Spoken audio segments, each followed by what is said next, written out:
मकर राशि वाले बंधुओं, स्वागत है आप सभी का। आभार, अभिनंदन। मकर राशि भिंड यूट्यूब चैनल में। तो मकर राशि वालों, जरा ध्यान से सुनिए। अगले 3 से 5 दिनों में आपके जीवन में घटित होंगी ये 3 बड़ी घटनाएं, जिनमें एक बहुत बड़ा धोखा, एक बहुत बड़ी साजिश भी आपके जीवन में घटित होने जा रही है। बंधुओं, बहुत ही सावधानी के साथ इस कार्यक्रम को अंत तक देखना, क्योंकि ये कार्यक्रम आपके आने वाले 3 से 5 दिनों का पूरा जीपीएस है, रोड मैप है। पितृपक्ष का यह विशेष समय और काल चल रहा है। ऐसे में आपको कोई भी ऐसी भूल चूक नहीं करनी है जिससे कि आपके पितृ देवता आपसे नाराज होकर चले जाएं। याद रखना कि पितृ देवता आपके प्रथम देव हैं। यदि आपने कोई भूल कर दी, कोई ऐसी गलती जाने अनजाने कर दी जो पितरों को ठीक न लगी, तो वे आपसे रुष्ट हो सकते हैं। एक बार पितृ देवता रुष्ट हो गए और पितृलोक वापस चले जाते हैं, यानी 21 सितंबर के बाद, तो फिर पूरे 1 वर्ष के लिए आपका जीवन जस का तस थम जाएगा। पॉजिटिविटी तो नहीं, नेगेटिविटी हद से ज्यादा बढ़ जाएगी। फिर ऐसे ही लोग होते हैं जो पितरों का ख्याल नहीं रखते, उन्हें रुष्ट कर देते हैं। बाद में कहते हैं कि गुरुजी ना जाने क्यों जीवन में परेशानियां पीछा ही नहीं छोड़ रही। तो बुद्धिमान बनिए, ज्ञानवान बनिए। इस कार्यक्रम को अंत तक देखिए। कार्यक्रम में हम आपको बताएंगे 3 बड़ी आपकी भविष्यवाणियां, घटनाएं जो आपके जीवन को पूरी तरीके से बदल कर रख देंगी। साथ ही पितृपक्ष के इस अंतिम समय में 3 ऐसी बड़ी भूल चूक जो आपके हाथों 100% होने वाली हैं, जाने या अनजाने सही। तो इन गलतियों, भूल चूक को करने से आपको बचना है। इसी के साथ साथ 2 ऐसे बड़े महा उपाय बताएंगे जो पितृपक्ष के अंतिम समय पर ही करने चाहिए। जब पितृपक्ष के अंतिम समय पर इन 2 उपायों को किया जाता है तो पितरों का बड़ा ही शुभ आशीर्वाद प्राप्त होता है। साथ ही साथ पितृ देवताओं की खुद की ऊर्जा अति प्रबल हो जाती है और वे पितृलोक जाते जाते आपको आशीर्वाद देकर जाते हैं और फिर मुक्त हो जाते हैं, जिसके कारक आप बनते हैं। कहने का मतलब यह है कि आज का यह कार्यक्रम 100% आपके जीवन में आने वाले शुभ घटनाओं को और तेजी से खींचकर आपके जीवन में लेकर आएगा, और जो नकारात्मक घटनाएं हैं उन्हें आपके जीवन में आने से पहले ही रोक देगा। बहुत ही ज्ञानवर्धक और ज्योतिषीय आकलनों पर आधारित यह कार्यक्रम है। 5 बड़ी भविष्यवाणियां भी हैं 3 घटनाओं के अलावा, जो आपको आने वाले समय और काल का पूरा अंदेशा करवा देंगी और आपको कहां संभल कर चलना है, कहां किस पर कितना विश्वास करना है, ये सब कुछ आपको बता देंगे। कहने का मतलब यह है कि अत्यंत महत्वपूर्ण कार्यक्रम है, इसे अंत तक जरूर देखना। एक एक चीज केवल और केवल आपके जीवन से जुड़ी हुई है। चलिए बंधुओं, कार्यक्रम को प्रारंभ करते हैं। महामाई को याद करते हुए पूरे भक्ति भाव से कमेंट बॉक्स में लिख डालिए, जय मां भद्रकाली, कृपा करो। महामाई ने निश्चित तौर पर आपके ऊपर कृपा की है, तभी ये कार्यक्रम आज आप देख रहे हैं। यदि नहीं की है तो हम निवेदन करेंगे कि माई निश्चित तौर पर आपके ऊपर कृपा करें। कमेंट बॉक्स में एक बार ये भी लिख दो कि मैं भी माई के परिवार का हिस्सा हूं। याद रखना बंधुओं कि जिसके ऊपर महामाई की दृष्टि पड़ गई उसके जीवन का उद्धार 100% निश्चित है। कोई उसका बाल विवाह का नहीं कर सकता है। यहाँ पर हम महामाई ब्रह्मास्त्र विद्या मां बगलामुखी की बात कर रहे हैं, जिनकी कृपा दृष्टि पड़ते ही जीवन के सारे दुखों का नाश हो जाता है। एक बात और यहाँ पर हम आपको बता दें कि 22 सितंबर से नवरात्रि का विशेष पर्व प्रारंभ हो रहा है, और इस नवरात्रि में वैसे हम तो हर समय ही करते हैं और हम तो अपनी साधना पूजा तो करेंगे ही, अनुष्ठान करेंगे ही। आपको भी यदि इसमें भाग लेना है तो वीडियो में दिए गए नंबरों पर आप संपर्क करके सारी जानकारी प्राप्त कर सकते हैं और इस नवरात्रि को अपने जीवन की उद्धारक नवरात्रि बना सकते हैं इस महाअनुष्ठान में भाग लेकर। जी हाँ बंधुओं, तो आप इस विषय में अधिक जानकारी फोन करके प्राप्त कर सकते हैं, नंबर वीडियो में है। चलिए बंधुओं, अपने मूल विषय को शुरू करते हैं। बात करते हैं 5 बड़ी भविष्यवाणियों की। जय माई की। बंधुओं, ज्योतिष और तंत्र विद्या के क्षेत्र में आचार्य अमित एक जाना माना नाम है। पूज्य गुरुदेव के साधनाओं और ज्योतिष विद्या के अनुभव बेहद दिव्य है। जी हाँ, पूज्य गुरुदेव ने जिसकी भी कुंडली का विश्लेषण किया और कुंडली के अनुसार उसे सटीक उपाय व महामाई माँ बगलामुखी की विशेष कृपा दी, उसके जीवन में सकारात्मक बदलाव तो आए ही है। फिर चाहे समस्या कितनी ही कठिन क्यों ना हो, समाधान तो अवश्य हुआ है। अब ऐसे में यदि आप भी अपने जीवन की किसी बड़ी समस्या से जूझ रहे हैं, जैसे कि कर्जा बढ़ता ही जा रहा है, काम धंधा और व्यापार सब रुक चुका है, रिश्ते नातों में तनाव हद से ज्यादा बढ़ गया है, पूरा जीवन ही नकारात्मकताओं से भर गया है, तो ऐसे में यही सही समय है जब आप श्रेष्ठ गुरु से मार्गदर्शन प्राप्त करें और जीवन के अंधकार को समाप्त कर दिव्य प्रकाश की ओर कदम बढ़ाएं। वीडियो में दिए गए नंबरों पर तुरंत संपर्क करिए और अपनी कुंडली का विश्लेषण व समाधान पूज्य गुरुदेव के द्वारा करवा लीजिए। देर ना करें। आपके देवी देवताओं के आशीर्वाद से ये मौका खुद चलकर आपके पास आया है, इसे गंवाना नहीं है। अभी फोन करें और गुरुदेव से मार्गदर्शन प्राप्त करें। महामाई आपका कल्याण करें। धन्यवाद। बंधुओं, एक बात याद रखना, इस समय और काल पर जब हम आपके लिए यह कार्यक्रम रिकॉर्ड कर रहे हैं, इस समय और काल पर ग्रह की स्थितियां कुछ पॉजिटिव और कुछ निगेटिव हैं। खास तौर से चंद्रमा की स्थिति थोड़ी सी निगेटिव है। हालांकि चंद्रमा प्रबल हो रहा है, लेकिन निगेटिव स्थिति इस वजह से है क्योंकि राहु की दृष्टि इसके ऊपर पड़ रही है। जब चंद्रमा के ऊपर राहु की दृष्टि पड़ती है तो असल में जातक को 3 प्रकार की विशेष परेशानियां देखने को मिलती हैं। पहली यह है कि जातक भावनात्मक तौर पर कमजोर हो जाता है, उसके दुरुपयोग होने का बहुत ज्यादा चांस होता है। लोग उससे मीठी मीठी बातें करके उसका पैसा, उसके संसाधन लूट लेते हैं। तो आपके साथ भी इस घटना के होने की संभावना है। तो आपको अलर्ट रहना है। कोई आपसे पैसे मांगता है तो आपको नहीं देना है, देना भी है तो बहुत सोच समझ के छोटी मोटी रकम ही पकड़ानी है। साथ ही लोगों के बर्ताव को नोटिस करें कि यदि जो व्यक्ति लंबे समय से आपसे बुराई मानता था, अचानक से वह आपके साथ अच्छा बर्ताव करने लग जाए तो इसके पीछे निश्चित तौर पर कोई बहुत बड़ी मतलबी साजिश वह व्यक्ति रच रहा है। तो अलर्ट हो जाना है। यानी कहने का मतलब यह है कि भावनात्मक तौर पर आपको स्ट्रांग रहना है। इसी के साथ साथ आपको अपने मन में पॉजिटिव विचार रखने हैं। जीवन में भले ही कठिनाइयां चल रही हैं, हम अच्छी तरह से जानते हैं। समय और काल आपके ठीक विपरीत चल रहा है। जो आप चाहते हैं उसके ठीक उल्टा आपके जीवन में हो रहा है। लोग आपको परेशान कर रहे हैं, पैसे की मांग कर रहे हैं, जीवन की परिस्थितियां कठिन चल रही हैं, खर्चे भी पूर्ति डाल पाना मुश्किल हो रहा है, बजट फेल रहता है, हाथ में तंगी है और जो चाहते हैं वो कर नहीं पा रहे हैं क्योंकि समय इसके अनुकूल नहीं है। सारी चीजें आपके विपरीत सी महसूस होती हैं, ये हम जानते हैं। और अचानक आने वाली मुसीबतों ने भी आपको परेशान कर रखा है, लेकिन इन सब के बीच आपको समाधान भी मिलेंगे। बस आपको पॉजिटिव रहना है, अपने ऊपर नियंत्रण रखना है, लोगों के सामने अपने दुखड़े नहीं गाने हैं और अपने शुभ चिंतकों को पहचानना है। शुभ चिंतक इस संसार में 2 तरीके के होते हैं बंधुओं। एक तो वो शुभ चिंतक होते हैं जो बहुत ज्यादा मात्रा में हैं, जो आपका शुभ देखते ही चिंता में आ जाते हैं। मतलब कि आपसे जलने वाले लोग आपके शत्रु। अगले 3 से 5 दिनों में आपके शत्रु अति प्रबल हो जाएंगे, आपके खिलाफ साजिशें रचेंगे और उल्टी सीधी क्रियाएं भी आपके ऊपर करा सकते हैं। तो इसके लिए भी थोड़ा सा अलर्ट रहना है, कुछ सावधानियां रखनी है, वो हम आपको आगे बताएंगे। दूसरा, आपके सचमुच वाले शुभ चिंतक जो आपके शुभ होने की चिंता करते रहते हैं, इन्हें पहचानना है। ऐसा नहीं है कि पूरी दुनिया ही आपकी शत्रु बन बैठी है। आपके कुछ बेहद खास जो आपसे बहुत प्रेम करते हैं, ऐसे लोग भी आपके आसपास हैं।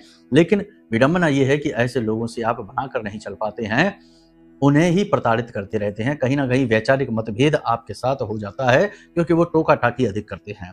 तो आपको बहुत ही समर्थ बनना है, अपना विशेष ख्याल रखना है, अपने स्वास्थ्य का और अपने मन का, यानी शरीर का और अपने मन का पूर्ण ख्याल रखना है। पॉजिटिव रहना है, नशीले पदार्थों से दूर रहना है। इन 3 से 5 दिनों में नशीले पदार्थों के सेवन के प्रति आपका रुझान बढ़ सकता है, लेकिन ये आपके जीवन में मुसीबतें लेकर आएगा।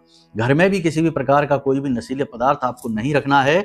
यदि आपने रख लिया तो ये आपके लिए बड़ी परेशानी का कारक बनेगा। अब एक चीज याद रखना, यहाँ पर बात हम कर रहे हैं कि अचानक से आपका शोषण, अचानक से होने वाली कोई ऐसी घटना जिसमें कोई व्यक्ति आपका दुरुपयोग करेगा। तो थोड़ा सा इस मामले में अलर्ट रहना है। लोगों को जांच परख कर ही उनके साथ बर्ताव करना है।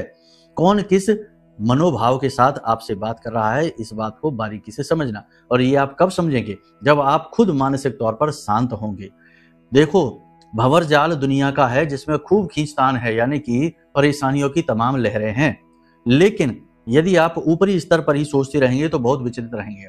आपको पूरी गंभीरता के साथ जीवन को लेना है, मन को शांत करना है। मन के हारे हार है, मन के जीते जीत, और मन ही मिलावत राम से, मन ही करत फजीत। तो मन से आपको शांत रहना है और यही मन आपको विजयी बनाएगा। याद रखना बंधुओं कि जो भगवान के भक्त होते हैं कभी वो व्याकुल, दुखी, रोते बिलखते नहीं रहते। लेकिन ऐसा नहीं है कि उनके जीवन में परेशानियां नहीं रहती हैं।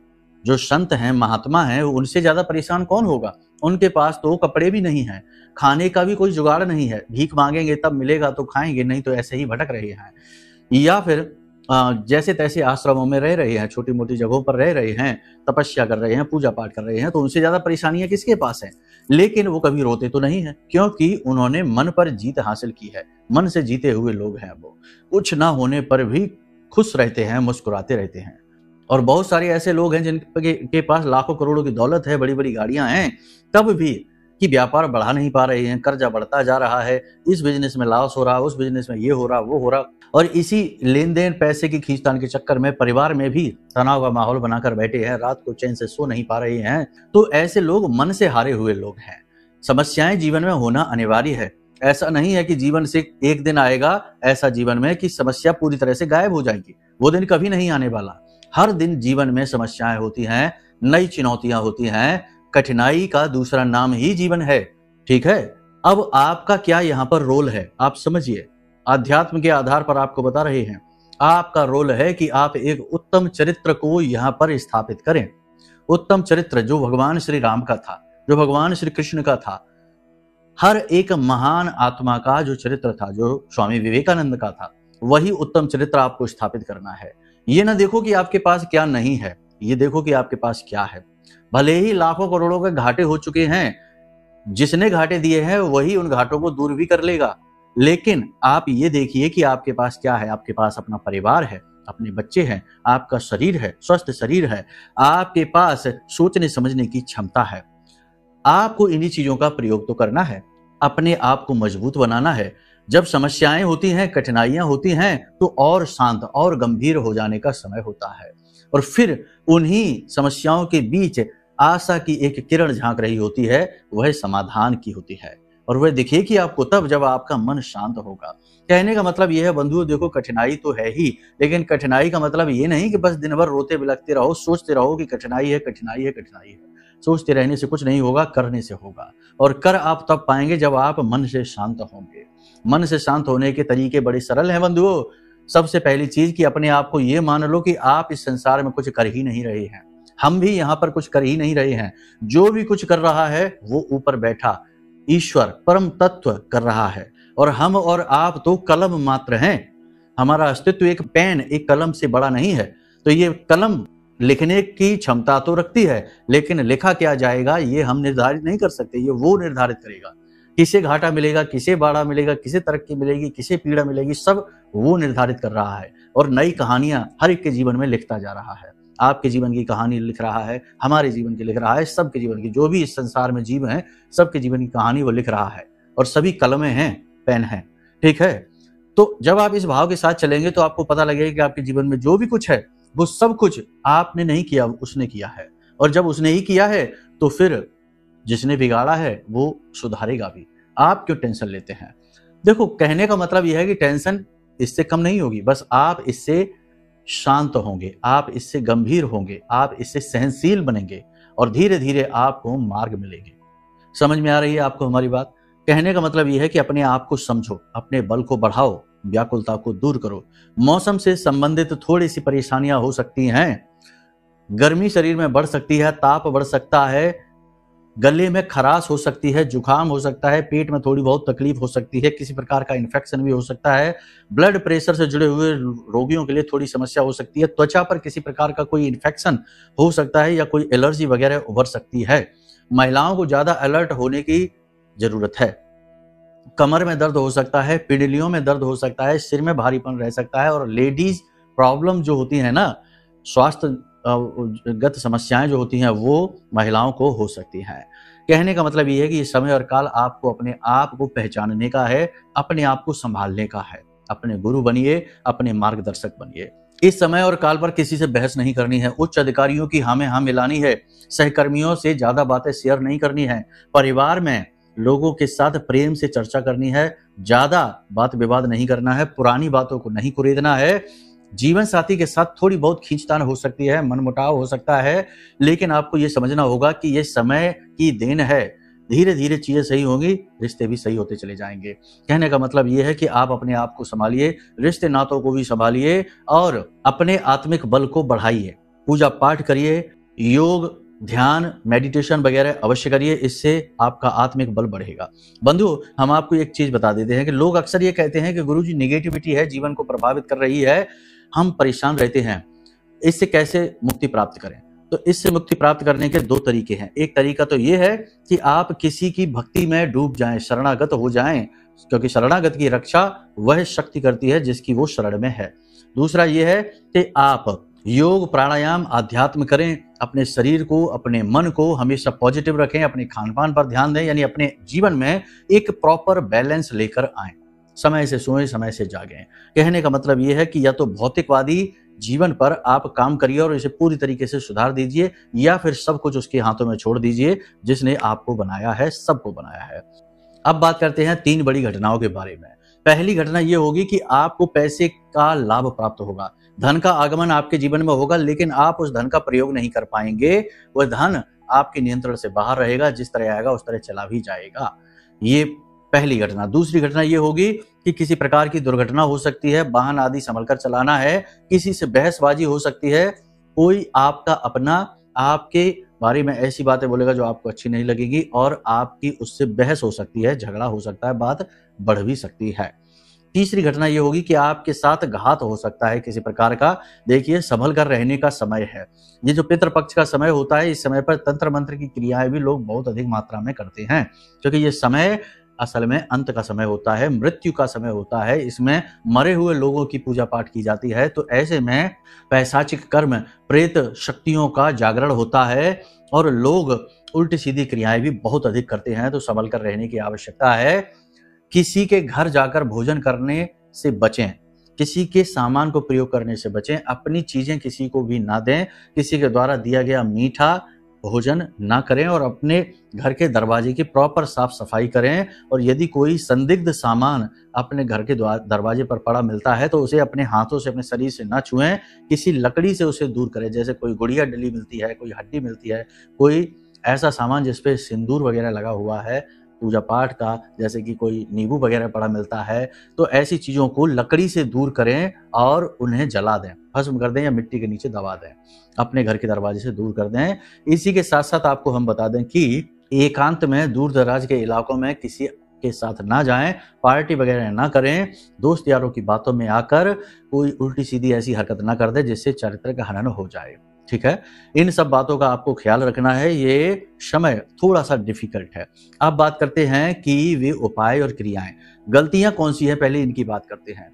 देखो, एक बात आपको बता दें, अगर पितृपक्ष के इस अंतिम समय में आप ड्रिंक करते हैं, बहुत से लोगों को आदत होती है ड्रिंक करने की, तो जो अंतिम पक्ष का जो समय होता है, इस समय और काल में यदि आप ड्रिंक वगैरह करते हैं तो पितृ आपसे बहुत रुष्ट होते हैं। इसी के साथ साथ यदि आप ब्याज का व्यापार करते हैं, किसी से ब्याज के पैसे ले लेते हैं, तो पितृ आपके बहुत ज्यादा नाराज होते हैं। और यदि आप मांसाहार करते हैं या अपने ही परिवार में झगड़ा करते हैं हिस्से बंटवारे को लेकर, प्रॉपर्टी को लेकर, तो आपके पितृ आपसे बहुत ज्यादा नाराज हो जाते हैं। ये समय और काल है कि प्रेम के साथ रहिए, एक दूसरे की मदद करिए।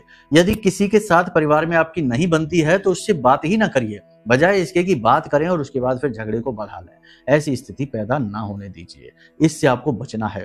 तभी हमने कहा था कि अनजाने में ही सही ये गलतियां आपसे होंगी जरूर, क्योंकि परिस्थितियों पर आपका नियंत्रण नहीं होगा। लेकिन अब हमने आपको बता दिया है तो अब आप समझदार हैं, समझ लेंगे चीजों को कि इस स्थिति से बचना है। अब बात करते हैं उन 2 उपायों की। देखो, सबसे पहली चीज हम आपको बता दें, पंच बलिदान। पंच बलिदान आपको अवश्य करना है। वैसे तो पंडित जी से आप बात करेंगे, श्राद्ध कर्म वगैरह करेंगे, तो आपको पंडित जी बता ही देंगे कि पंच बलिदान क्या होता है। लेकिन आपको यदि नहीं पता है या आप खुद से करना चाहते हैं तो भी ये कर सकते हैं आप। पंच बलिदान के लिए आपको 5 जीव जंतुओं को भोजन कराना होता है। इसमें कुत्ते को, गाय को, कौए को, कीट पतंगों को और ब्राह्मण को भोजन कराया जाता है।